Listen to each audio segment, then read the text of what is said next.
Welcome to Splice in the month of March. Thank you. It's been a strung out month for me, but here we are, and I'm excited to be here. And I know you are too. Okay, so you know the deal. We got a local, we got an out-of-towner. They're both incredible. A little intermediate tonight for your viewing pleasure and listening pleasure. It's gonna be one of the best. All right, Sean, would you like to introduce our first poet? I would love to. All right, let's do it.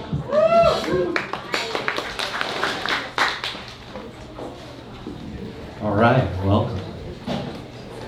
Stefene Russell is an MFA candidate in poetry at the University of New Orleans, where she is the co-managing editor of Bayou Magazine. She used to live in St. Louis, where she worked as an arts and history journalist and was a member of Poetry Scores, a collective that translates poetry into other media. More recently, Stefene was the food reporter at the Salt Lake Tribune. Her books include Inferna from Intagliata Press in 2013, the Possum Codex from Otis Nebula in 2015, and 47 Incantatory Essays from Spartan Press in 2019. She also writes Historiola, a weird history Substack, and it is good and weird. Tonight, we will bask in weirdness, in a multimodal anthropological adventure in sound and poetry. Steph's sound design in her poetry and its performance is dense and supple. These poems she'll perform tonight roil in cultural memory, saturated with a sharp detail of experienced research, journalism, and intellect.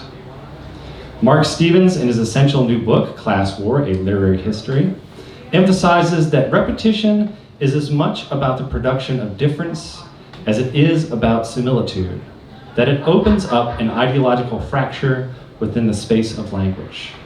In her poem Cur, which she'll open with tonight, the repetitions in content types, criteria, taxonomies, assonance, phrases, and syntax fracture the form of a seemingly simple but intimately complex idea and ideology of a dog.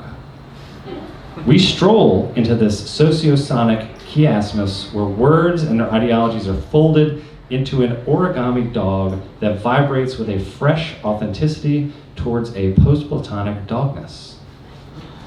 This formal rigor is exquisite, as is the sonic rigor in these poems. Regarding a poem's oral stimuli, Sean Street argues in Sound Poetics that within each of us, a response system contains a subliminal leitmotif, unheard on a conscious level, but which is capable of a sympathetic echo when triggered by certain sounds. I'll ask that you activate your poetic transducers tonight and ponder a fresh sonograph of consciousness throughout this performance. Please give a wild, weird Splice welcome to Stefene Russell.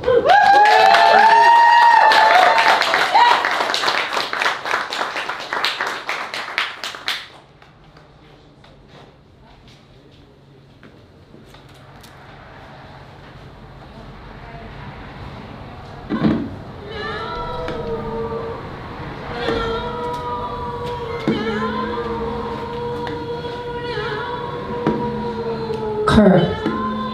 1. The molasses. Start with the molasses.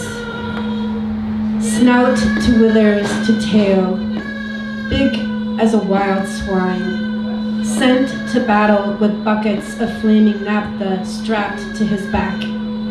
Grandfather, great-grandfather, cousin to other now gone dogs, gone along with other bearish, boulder-headed beasts, gone with sleeky sand terriers and gaunt buckhounds, spidery-legged scent hounds, the Bowen Bicer, the Shingree, the Poi dog, the white hound, the buckhound, the hare dog, the polar dog, the water dog, the tweed hound, the sight hound, the wool dog, the bear dog, the Norman hound, the Basque Dupree, the sleuth hound, the tumbler, the lurcher, the limer, the gaze hound, the band dog, the dogo cubano, the wool dog, the sea hound, the salt hound, the tessum, the blue poll, the hillman, the Celtic hound, the Smithfield. Gone like the turnspit, also known as Venapator cur, Latin for the dog that turns the wheel. Turnspit, kitchen dog, cooking dog who existed as long as she had a job the scullery boys didn't want to do, like the molosser existed so long as there were jobs soldiers didn't want to do. Dr. John Kaus in his treatise De Cannabis Britannicus called her Turnispete, in Latin Venusprator, member of the curs of the mongrel and rascal sort, curs of the coarsest kind. For what meat is to be roasted, they go into a wheel which they turn round with the weight of their bodies, so diligently look to their business that no drudge nor scullion can do the feat more cunningly. De Kaus and everyone described turnspits as small, ugly, ancestor or precursor to auntie to Welsh corgis, short legs built to run, run, run, run. A tail curved to back, almost looking like a dog with a handle, tail docked, curtailed so as not to singe the fur. Exeter flying post. At one extremity of the spit was fastened a large circular box or hollow wheel, something like the wire wheels which are so often appended to squirrel cages, hanging over the fire where her eyes watered, where her fur grew smoky and sooty, where she smelled roasting beef she could not eat. When she slowed the cook through a coal in the wheel to get her feet moving again. The dogs are quite able to appreciate the lapse of time, and if not relieved from their toils at the proper hour, leap out of the wheel without orders and force their companions to take their place and complete their portion of the daily toil. Small, humble dog, beloved by Christ like all small, humble, and suffering things, turnspit like all good Christians, worked every day but Sunday and still had a job to do, keeping the parishioners' feet warm in the cold stone church. Castle's natural history. It is a queer-looking dog, very long-bodied, short-legged, possessed with a great degree of intelligence. Carl Linnaeus called her Canis vertigus, dizzy dog, due to her eternal tumbling. No dumb blonde, mousy brown, muddy brown, musty colored, coarse-haired, gray, spotty, dirty, yellow, white, with varnish spots, muddy, front legs crooked, cowish head. No one prayed for a turnspit but the former spit boys who cranked a pig for hours behind a bale of hay soaked to keep him from going up in flames. Hands scarred from years of heat blisters, folded, salty little hymns for a small, ugly dog in the scullery that the scullery maid never called a dog. Automata, that machine, little servant remembered through the mouth of another servant, Dromio, complaining of the witch who transformed me to a curtailed dog and made me turn in the wheel. Not scratched behind the ears, like Monsieur Grat, Descartes' Mr. Scratch, though some gave their turnspits names. To name means something, though some people name their cars. Still Adam named the beasts, Eve named the birds. What cook blessed whiskey the turnspit with that audacious name? She stands mute and stuffed in a museum, posed in a frolic, head cocked, peering out of a glass case. She came with papers and the very wheel she ran on. Whiskey was no cur, a mongrel, a stray dog, also fig of the devil, derived from curran to growl. Whiskey, electrical current coursing through her cur as the wheel whirs. Currency, continue, current jam on meat, furry, fury, gur. Whiskey, grubby wheat-colored fur, ears like broken mushrooms, eerie eyes, shoe buttons, black marbles, the history of quadrupeds. The turnspit is peculiar to the color of its eyes. The same dog often having the iris of one black, the other white.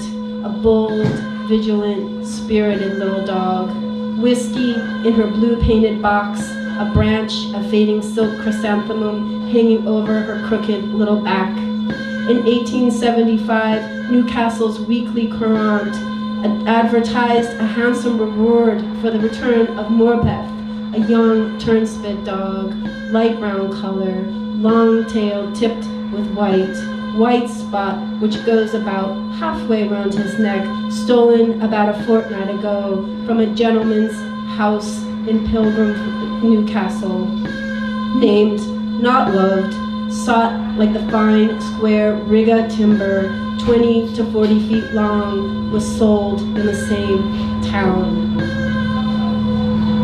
Sought, unnamed, strayed or conveyed, black and white greyhound, hair on the back part of neck singed or burnt, claws of 4 feet between foot and joint called dew claw, cut off. Lost, terrier, straight-legged, shagged, deep red color, mouth, legs brighter, spot above eyelids, same color, tail middling, neither short nor long. Lost, collie, mixed black and gray woolly dog, about a foot high, stolen from Cook's European Hotel. Lost, Oyo, Pekingese, lower teeth between tusks are out, dark brown, long hair with black ring around the tail between body and tip and tail, stolen 4th of July, last seen in a car pointed toward Fremont, California. Lost, Baloney, female, brindle, cross between a dachshund and a beagle, homely, shaped like a seal. Lost, bum, black and tan, leather collar, locked with brass padlock. Lost, wrinkles, pug dog. Lost, snowball, white male. Lost, Foots, 7-month Airedale. Lost, Jigs, small yellow dog with curly tail. Lost, Bob, dark brindle bulldog with bobtail, mange sore on throat, white on feet and breast. Baby's pet. Lost, Fritz, fox terrier, stolen on Christmas. Lost, Pet, a police dog. Lost, Fan, black and white terrier seen Thursday last. Lost, Ben, half bull, half collie, looks like a large bulldog. Lost, Dan, Irish setter, wearing a light leather collar. Lost, Prince, a police dog, last seen dragging a chain. A Wilkes-Barre Township man has been looking for his missing dog, Charmy. Lost, a Kilty, a Scotty. Lost, Parky, Beagle, white, brown, and black. One white eye, one brown. Lost, Jingles, terrier in red collar, no license. Lost, hearing impaired, white, black, gray poodle mix. Please do not chase. Lost, Kate, pointer with liver spot on head, one lame leg, reward. Lost, Skye Terrier, long yellow hair, answers to sport. Please help me and my family find our Rambo, missing since March 1. We miss him. He is a runner. Please don't chase him. Lost, Affenpincher, dark gray, big brown eyes, scraggly, very scared. Lost, 4th of July, blue collar, answers to Max. Lost, Terrier X, small white beard, big brown eyes, answers to Regalese. Lost, female dog, yellow, white feet, black nose, black ribbon on neck. Lost, terrier, gray, very long hair, answers to Furball. Dexter has been missing since March 29th. Someone has taken him from our yard. He is chipped. Lost, gray, husky, friendly, 2 collars, rabies tag, answers to Nimbus.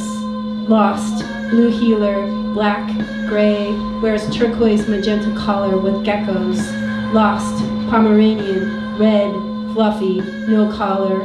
Lost, chocolate lab, tattooed, very friendly. Lost, brindle greyhound, Spice, 3 legs, very gentle. Lost, medium size, caramel color, red bandage on tail. Lost, beagle, green collar, taken from San Juan Tabo Mile High, Little League ball diamond, lost, pug dog, answers to dude, lost, beetle hound, worthless for hunting, tan colored, prized as pet, answers to duke, lost, three-legged chihuahua, male, medium, long hair, lost, Akita, black, answers to Shep, hair sheared from sore on left side, lost, Chauncey, beagle dachshund crossed, light tan, lost, Shepherd X, black with brown, big ears, wrinkled face, answers to Spuds, lost, golden retriever, pink floral collar, name JC, skittish, afraid of people, not aggressive, tags, microchip, hunchback, paws deformed, lost, Sheltie, black and tan, white bib, green collar, current on shots, timid, shy, named Bandit, last seen running down List Road towards Seeks Run Road, spooked by hot air balloons overhead, very shy, will need to be coaxed with food. Lost, red spaniel dog, answers to Fred, jumped on a passenger train going east at East Liberty last Friday at noon.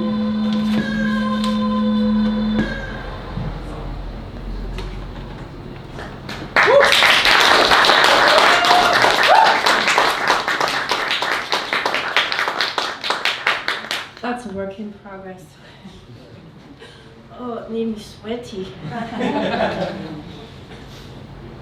Okay, I have another AV one. Thank you all. So, you know, like a Splice intro is sort of like hearing your own a bit. It's cool. Thank you all. Thanks to Ginger and everybody for being here. This is a short one. This is a raw, non-AV one. It's new as well. Mirror, candle, horse. All stars are born in pairs. The proof of that, radio waves aimed at the Perseus cloud, or was it Pegasus, or was it Equilus?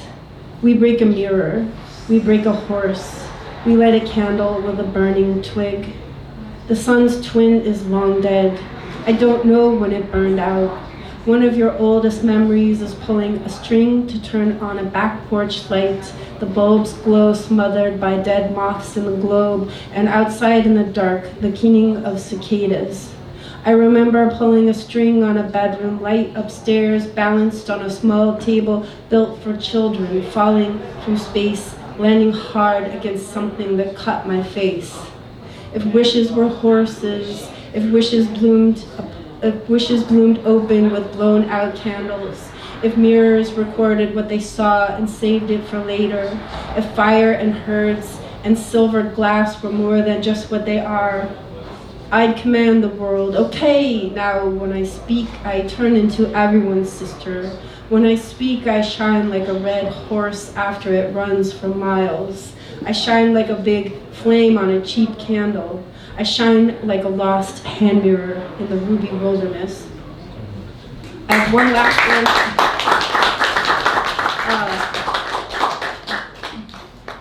So I have two terrible vices. One is drinking lots of coffee. The other is watching Ghost Adventures.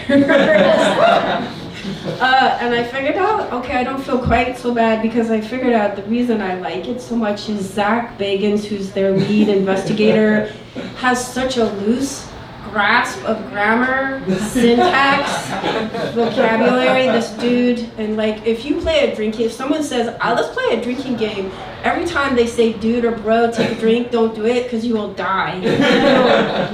Your liver will blow up. But anyway, he makes so little sense. He has uttered sentences that have never been spoken in English ever. It's amazing. Watch it once and you'll see. So Thomas and I watch it a lot, and I would like record the more ridiculous or bewildering snippets for like the past several months. I've done this, and so this is a bricolage poem, mostly Zach Bagans.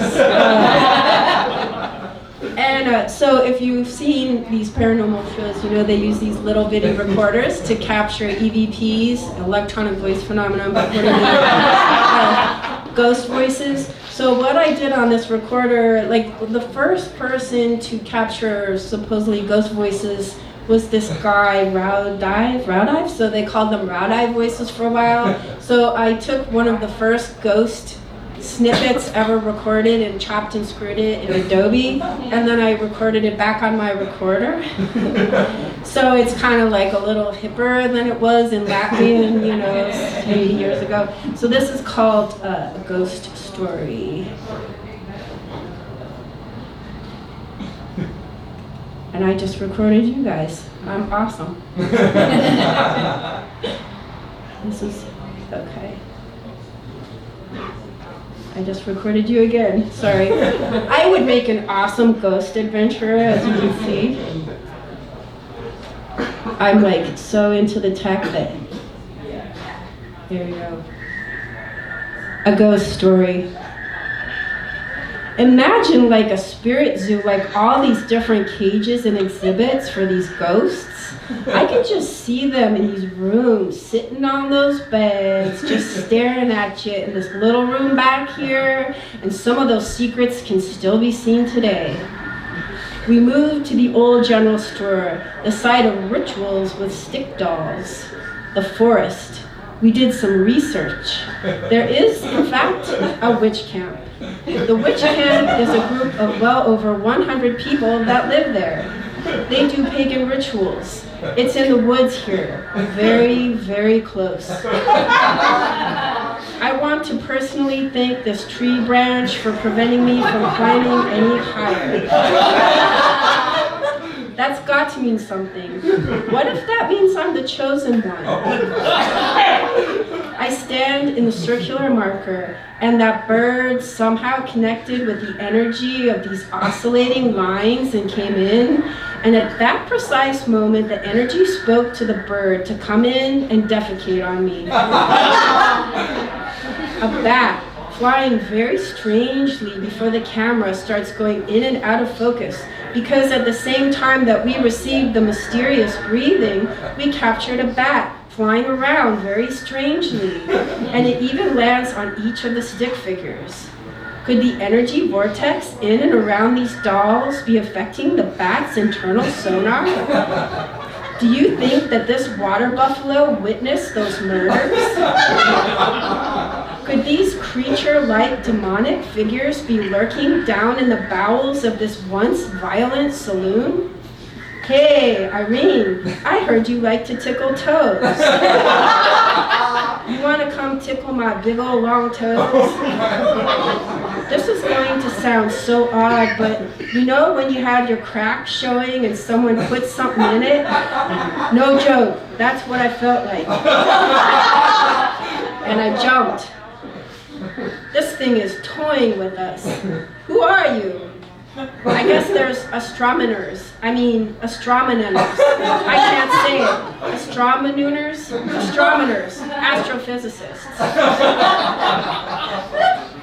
It was midnight, and the ghost of Mr. Boots made it clear he didn't want us in the vaults. I just think it's crazy this figure has a skinny neck, and it's just where this guy was hung, and I'm sure he had a skinny neck. Oh, wow. Those are kill holes. That's what they call those, kill holes. I'd love to make some turtles. I didn't know this was going to happen, ladies and gentlemen. Don't go anywhere. Lady Snake is in the basement. Old lady, old mean lady, do some old mean stuff. I just heard something like a bobcat or something like a witch mixed with a bobcat. There are so many multiple abandoned buildings where people are being attacked.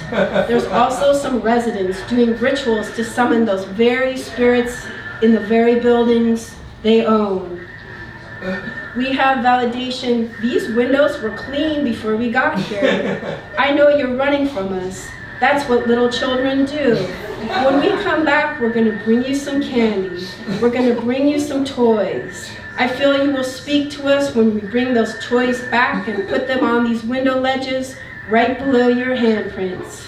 I'm sure this little girl spirit is just as angry at Jeff for not sharing his Jolly Ranchers as his own children were.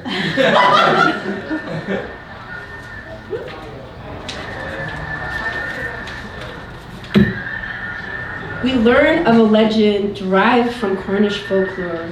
Tommyknockers, malicious spirits known to cause harm to miners. One serious question, Big Jim. Do you believe that these little Tommyknocker trolls are in the mine? Yes. A mischievous one will drop a 10-ton boulder on your head. Do the bad ones chip away the supports and try to kill the miners? Well, I've smelt them cooking bacon in the mountain before, more than once. You've smelt bacon? More than one time, in the mines and stuff. So you've smelled bacon in the mines. Tommyknockers, their stable diet is bacon? I don't know what it is. Okay, Tommyknockers eat bacon. Let's bring some back as bait. We find no evidence of paranormal evidence inside this mine. But we did find an absolutely adorable kitty. Hi there, kitty. Hi there, kitty. Oh, look at the little kitty. I had a blanket, a wet blanket of emotion, rage, anger, enmity, malevolence. It's hard for me to speak. The entrance of that time still exists inside the jail's now crumbling walls. Shadows dart, whispers echo through the corridors. The trees and leaves reclaiming the buildings are the silent witness to the ghosts of the angry, the lonely, and the insane, eternally trapped within the cold stone. This scarred land is reverberating sadness at a new level. Mother Nature is crying. She can't grow here or make anything beautiful. I feel as though I want to cry with her. It's tough to hold back. It's even more disturbing to know that something is here, feeding on this heaviness. You can't make a deal with the devil. And if the devil's here, there's no deal to be made. Thank you.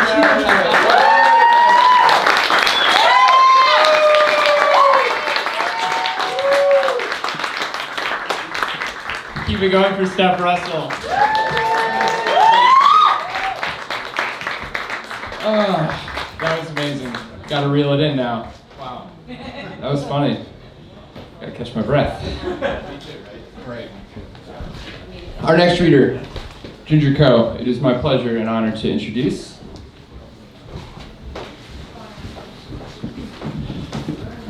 Aram Saroyan claimed that print is dead as a technology due to boredom. To read every text the same, no matter who wrote it, left to right, top to bottom, was a drag in his eyes. And instead, it suggested a movement towards the poetics of visions, of a language that you could see all at once instead of read in piecemeal fashion. Similarly, I think of N.H. Pritchard's epigraph to his groundbreaking 1970 collection, The Matrix. Words are ancillary to content. I think about this sentence often, and each time its meaning glimmers a little different, but today I'm thinking of it as how insubordinate language can become in the face of the real, how supplementary and plastic they are to compared like a rock or a set of keys.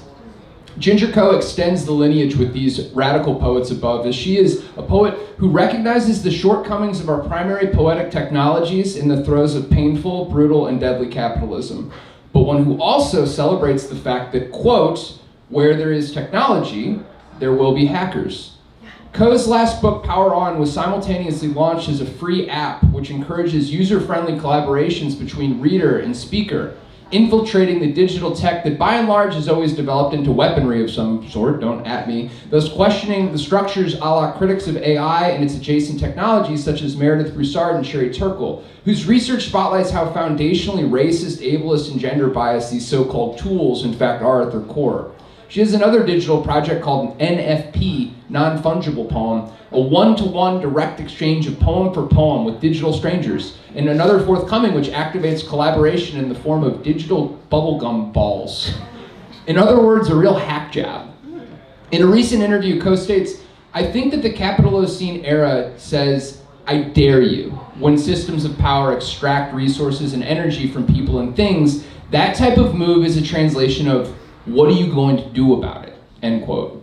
Soroyan and Pritchard hack their way into the mainframe of the page with their forms of answers, and likewise Coe's poetics are as much about what they do as what they say, activating the linguistic possibilities of spitting back in the face of capitalism's supposed paradigms. In fact, to devalue them so much is to eventually prove they are not paradigms at all. Power on, a mantra of continuance, of a microchipping away, of momentum.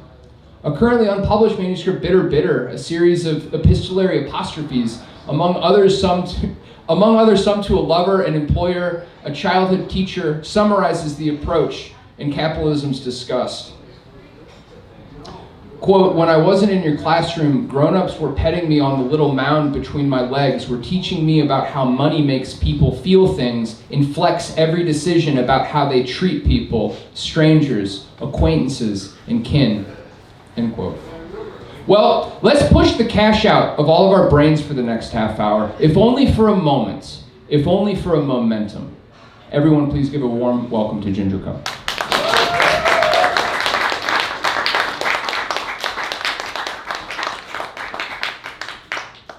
Thank you so much for that introduction, Henry. And thank you and Sean for putting together this reading series, which has just been so lovely and warm and fun. Okay, so I'm going to read from a few different projects that I have going on. I'll start with Power On because it's like the most bummer, and then I'll slowly work my way towards like the lighter stuff. All right. We must have envy to continue. Envy of those well-fed, well-rested, and surrounded by loved ones. We have furious wants that drive our orderly processions through each week. We can conceive of infinity, but is that such a feat when the optimism of the wild has plans against both seasonal cycles and sudden random death? When we implanted ourselves, I passed on my codes. What was meant to be my best. This is what we learned. Grimace to hold them down. A light came so bright that even they adopted its colors, became bleached with multiplicity. Weeping permeabilities behaved as hunger, and even the pulverized fruit stones released into the sewers had eventually to be reckoned. She pats a puddle of water and sings softly to herself. She does not yet find the surrounding silence strange. She is not yet self-conscious of being alone. She was small as the others, but her belly was unadorably bigger. She had the slumped shoulders of 100 other cribs. Somewhere, her family was glued together by humiliation. If the stomach is a canister, then the definition of starvation never changes. When left, they would not grow to the sides of the cage, would not eat when their bowed heads could not lead their bodies in a circle within the bars. At first they thought to start with the small and maiden among them, but after a trial learned to make beauty by beginning with brutes and crowning them with flowers. Weighty tokens in the palm, and leaves and branches, the wind makes bells of them. They will not live very long. They have soft flesh and fur that slides around their disconnected bones. This is for you in your automaton days, when the switch is flipped and you can think what you want, when they have taken the bodies so wholly that your mind wanders as the machinery runs its small program. I remember in order to learn. I recall all of the past to learn my lesson. What do you stand for, besides the intractable aqueducts of your ancestry that made your possibilities? I distilled this broth of me for you. For me, you are a child's bite of bread. I sang mind because I could not sing body. What's the use of remembering what anyone speaks? When our automatons still belong to us, we gave them the idle cruelty of our attention. We tripped and shoved them while they to and froed in their tasks. Sometimes we would throw a clear liquid on them, a temporary inconvenience of water. Sometimes we would throw a clear liquid on them, a corrosive meant to maim. We watched them stutter as they persisted at programs that had nothing to do with us. We broke every contract. Age hardens hands into little wedges, shatters their light over tools that needed grasping. I remember looking up from the assembly line, glimpsing the quiet bodies of doves perched side by side, roosting in the rafters for the night. Only one's body contains information. Who will remember one's mind? It wasn't until a finger nudged me on that I unbent from the waist and awoke to the eternal strangeness of another body at rest, mouth wide open in the dark and eyes closed to the night. Thank you. The chapters of my memoir are organized by debt. Mama, Mama, you said, I never thought you would make me. I never thought you would eat me. All my life this conundrum. I cannot be with you who would stay loving me even after I leave you. I am tied to you by a decision of feeling, put my body on hold for you, feed the arcade 1 coin a day for 3 weeks. Every 4th week I surge all over myself, the proof. But who are you really? Who wound you up at birth? Who wound up your creators? Answer, something between cruelty and community. Answer, when earning wages, one does not want to belong with anyone. Okay, I'll read one more. Smooth cruelty can be sacred regularity.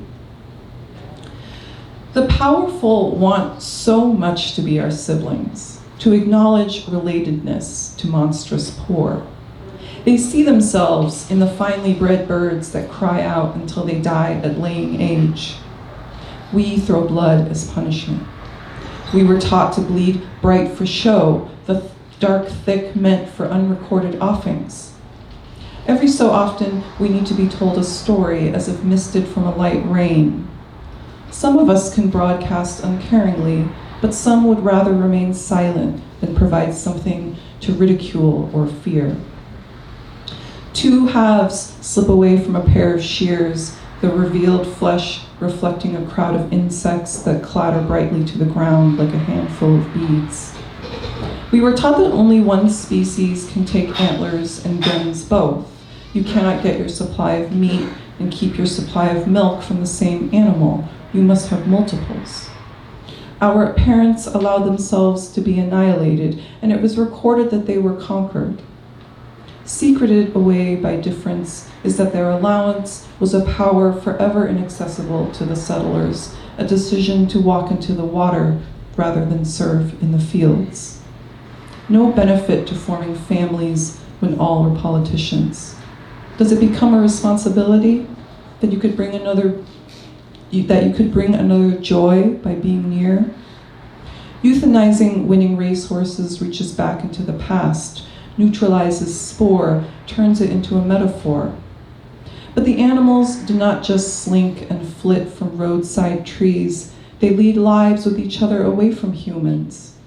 The persistence of a broken-pawed mouse is the same as a torn and listing Mississippi's. They continue until they do not continue.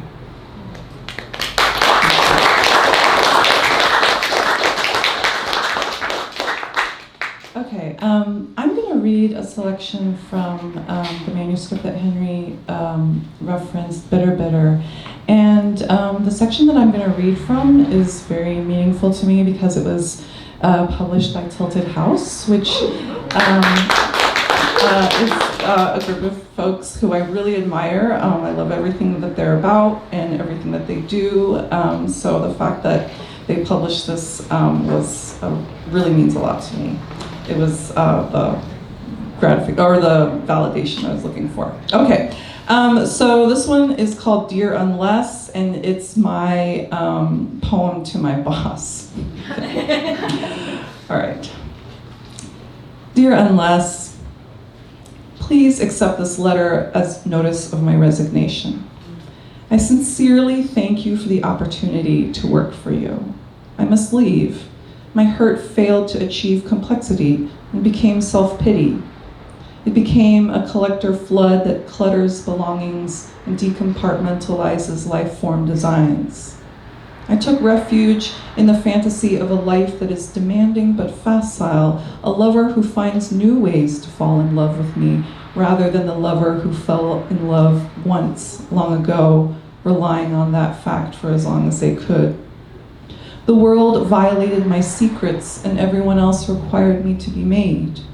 Always half an artist, the rest of me, like everyone else, was more concerned with living the way the world works, mastering and demonstrating my skills, my worth, my embrace of the most apparently validated ideas. I can hear others' scripts, I can repeat them easily, but I can't hear myself. So I must release myself. I've become a person consumed with surviving the tow of events with a systematized resistance. I learn systems very well. I would like us to separate on a diagonal. We must always have non-selves to know how to live. I haven't earned the right to happiness, or, depending on who you ask, I haven't earned the right to unhappiness. How do we each desire the world to be? I enjoy others for what can be shown. I enjoy myself for what I show myself. I'm unhappy with others because I read too much. I've seen the words that live inside them even when they smile on the outside. They use their outsides to stroke while their insides abandon. You appear humane to yourself, so you presume you appear humane to me. I've been poor, which is to say I've been hungry, sick with hypothermia and rotting teeth. You, my richest boss, have been hungry, sick, and pained. But because I worked for you, we are outside time. You take advantage of my involuntary optimism, my body that started living before meaning and thinking came along. You use yourself to deduce reason and logic.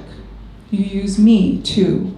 But you don't know me at all, boss, unless the inability to truly discern anything is your ideology, because not knowing implies possibility of knowing.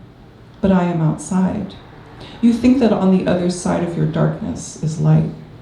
You know me in your light, but I am outside of your darkness altogether. I know this makes me disobedient to you. I will never write so you can know me, because the tasks you assigned forced me to say, yes, this life is worth living. My exhaustion makes me despair, but if I added to the energy of routine money-making, I would blossom my secret self that hates you. Everything I've produced for you is a forgery. I'm of this world, not of this work. Your human resources grimoire instructed us workers to seal our mouths during work hours. We sucked up coffee through our noses and tipped our heads back. Workers are your little pets because you don't humanize. You pity us as helpless. My body and actions are enmeshed. I reserve my thinking for myself. Gushing goo, soppy crotch, dead lips sagging off my skull. I pick at an unpasted edge and you avert your eyes from my orders of existence. Don't worry, it's just a puff of soot. Blend me with thick, strong blades. We have had our occasional collisions. We spark out a sequential conversation, but nothing catches. Nothing burns or smokes or eats up in the world. I have watched you weepingly anthropomorphize the Mars rover, but decline to invite this letter. I am a collection of causes, so what can I effect? I understand why devotion is tempting. Whether I can eat when I'm hungry, live to see the next day, that is the only real thing. I have treated you as if you approached me with a heavy hanging of grapes in your hand. Your regime renders my desires incoherent, so my desires are flourishing elsewhere. What lies between us is the blooming hydrosphere, not the efficient rill you think it is. I do not flow into you by choice. Too many undiscovered past selves lived and died without excavatable remains. Every day with others is a negotiating relearning. Every day provides possibility of payoff. I am substance and state of matter. Deep inside is where the hurt is, but also possibility. And I don't think I'm special, just alone under your aegis. Turning feeling into meaning, into words, little striated shells with very distinct colors. I move them around. Something will happen today.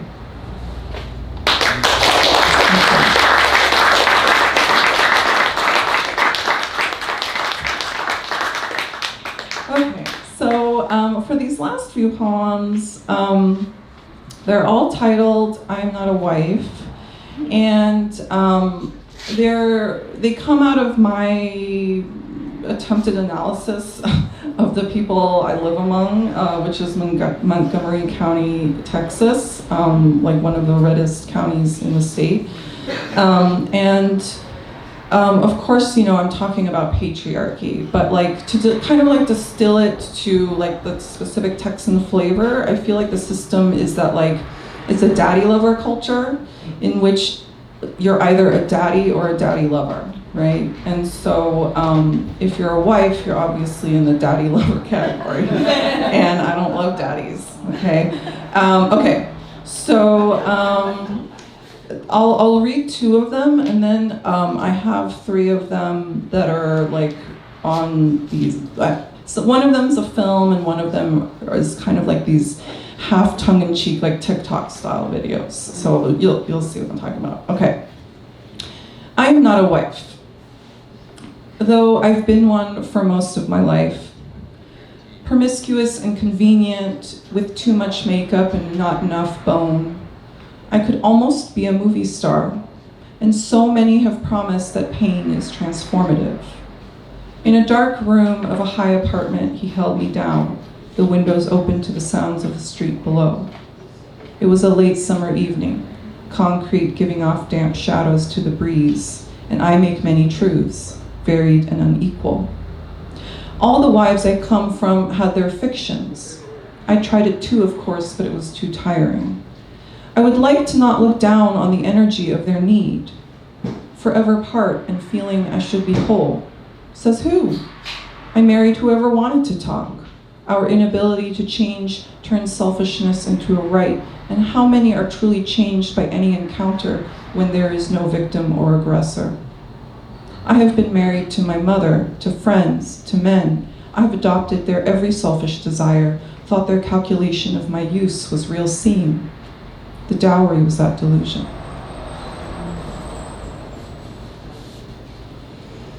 I am not a wife.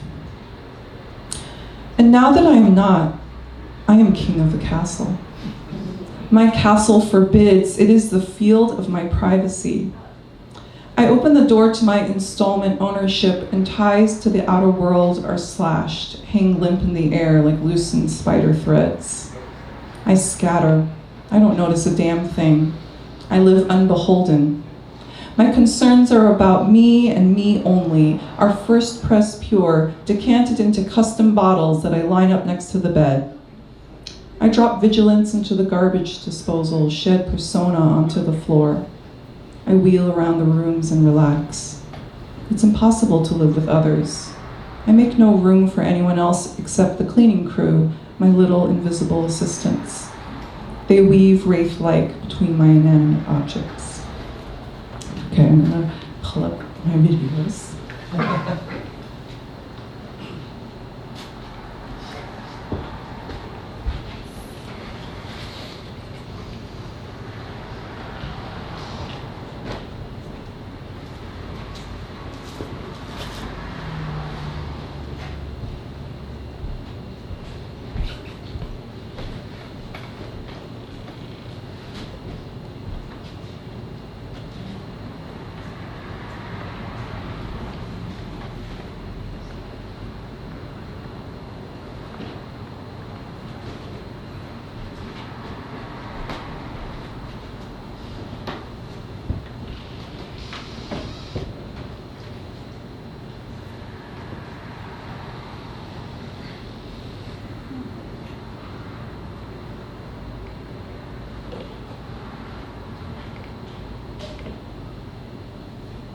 There we go.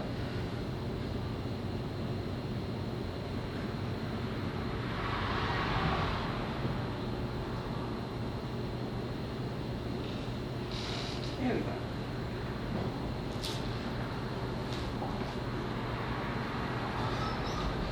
I am not a wife. I am a puddle of water on dirt. Nature at its most whatever.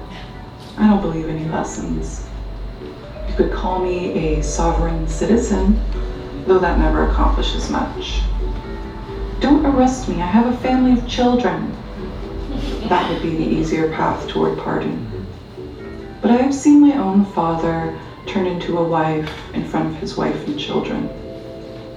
Sometimes you're forced to break the rules, because that's also a rule, that you must break the rules and be punished. When my father gets questioned by cops, the few times I have seen it, he wants to speak in his family voice to them, man to man. But the cops see a wife. They see someone just below who deserves respect and firmness for their own good and then the good of all.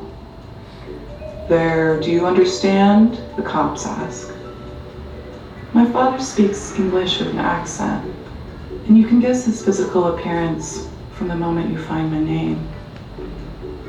So I suppose that sometimes there are leaves and floating pine straw.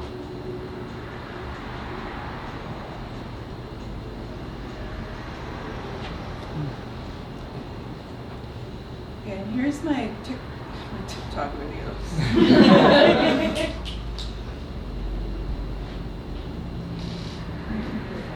Ooh, hold on, the sound isn't right. Maybe this one. I don't know why that's happening. Okay, maybe I'll try a different one.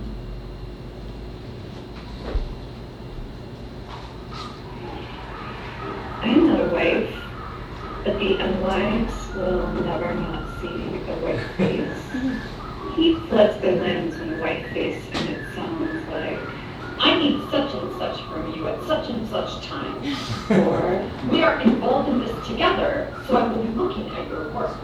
Or, I know more about this than you, so listen. And even though we are not at home, even though there are rules and descriptions, the feeling part of their bodies that thud into the ravine moments before sleep, now they activate. How the fuck dare she, a white face wielding command over any part of me, instead of bending over to wipe the coffee drips in the hallways, instead of scrubbing at fingertips in the building entrance, rules and descriptions, help us to understand and anticipate. What the white faces say and what the unwise feel have equally here. Okay, that's it.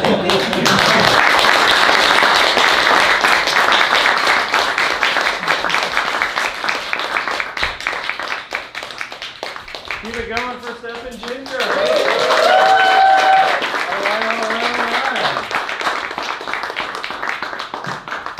Y'all, March is absolutely stacked with events on LitWire in New Orleans, literary events in the city. Here are just a few to keep y'all abreast of the situation. Rubber Flower has Ben Fluitt and Tara Travis tomorrow night. The New Orleans Book Festival at Tulane, March 14th to 17th. Saints and Sinners Fest, Queer as Fuck, off-site with Kazim Ali, Chen Chen, and 5 more amazing poets at the Domino, March 17th. Krista Renault's Sensitive Creatures book launch, March 19th at Bar Redux. Tennessee Williams Fest, March 20th to 24th. Freeverse Social Club with Ariel Francisco and Rodrigo Toscano on March 20th. Twisted River Poetry Series with C.A. Munn and Brett Underwood on March 21st at Old Araby Lighthouse. Crescent City Slam on March 21st at the Domino. Saints and Sinners Literary Fest, March 22nd to 24th. Peter Corley and May Holler at Blue Cypress on March 23rd. Francophony, Conversation with Elaine Mabakanu from Congo at Eshe Paras Theater on March 26th. Poetry and Pie with Andrew Cominelli and yours truly at Windowsill Pies on March 28th. Poets with Drinks, Todd Cirillo's Disposable Darlings book launch on March 29th at American Townhouse in the Corner. Percival Everett at Baldwin & Company on March 30th. Then in April, the New Orleans Poetry Festival from April 16th to the 21st. Stacked. Some of y'all may feel this, and I certainly do, that we're living in a literary renaissance right now in New Orleans. We've ignited our sociocultural node in the global poetry and literature network across the Gulf South, up the East Coast, into the Midwest, across the expanse of Texas, into the West Coast, even overseas and across borders. That we is y'all right here. Y'all who show up, y'all who read widely, y'all who experiment and pressurize, y'all who organize, Y'all who produce and collaborate and engage and enjoy, thank y'all for creating and maintaining this amazing lit scene in New Orleans. Buy a drink, tip your bartender, and enjoy. Thank y'all very much.